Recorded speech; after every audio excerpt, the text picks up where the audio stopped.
চীনের সঙ্গে বিতর্কিত সীমান্তের কাছে নতুন সামরিক বিমান ঘাঁটি উদ্বোধন করেছে ভারত। লাদাখের মুদনভ এলাকায় অবস্থিত এই ঘাঁটিতে প্রথমবারের মতো সামরিক পরিবহন বিমান অবতরণ করেছে। এতে দুই দেশের পুরনো উত্তেজনার পারদ নতুন করে ওঠার আশঙ্কা স্পষ্ট হচ্ছে।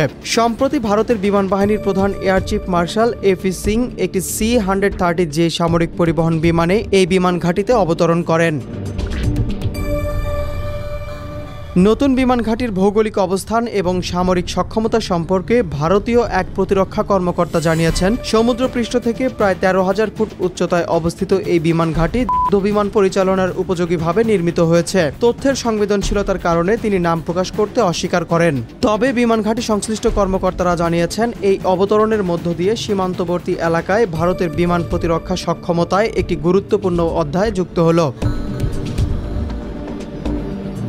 লাদাখের এই নতুন বিমান ঘাঁটি বিমান পরিচালনার জন্য সক্ষম বলে জানিয়েছেন ভারতের অবসরপ্রাপ্ত এয়ার মার্শাল সঞ্জীব কাপুর। এ প্রসঙ্গে তিনি বলেন, চীনের একটি বিমান ঘাঁটিও একই উচ্চতায় রয়েছে। আমাদের উভয় প্রতিপক্ষের জন্যই একটি নতুন চ্যালেঞ্জ। তবে বিশ্লেষকরা বলছেন, বরফ গললেও চীন ও ভারতের মধ্যে অবিশ্বাস বজায় রয়েছে। ভারত ও চীনের মধ্যে দীর্ঘ ৩৮০০ কিলোমিটার বিস্তৃত সীমানা ভাগাভাগি নিয়ে বিতর্ক রয়েছে। ১৯৬২ সালে সংক্ষিপ্ত যুদ্ধের পর সম্পর্ক তীব্রভাবে খারাপ হয়, আর ২০২০ সালের সীমান্ত সংঘর্ষ তা আরও বাড়িয়ে দেয়।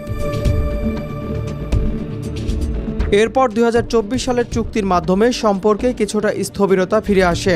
সরাসরি বিমান চলাচল ও দ্বিমুখী ভ্রমণ পুনরায় শুরু হয়। তবে ভারতীয় সেনাপ্রধান এই বছর উভয় পক্ষের সীমান্তে সেনা উপস্থিতি এবং অবকাঠামো নির্মাণ অব্যাহত রাখার ইঙ্গিত দিয়েছেন।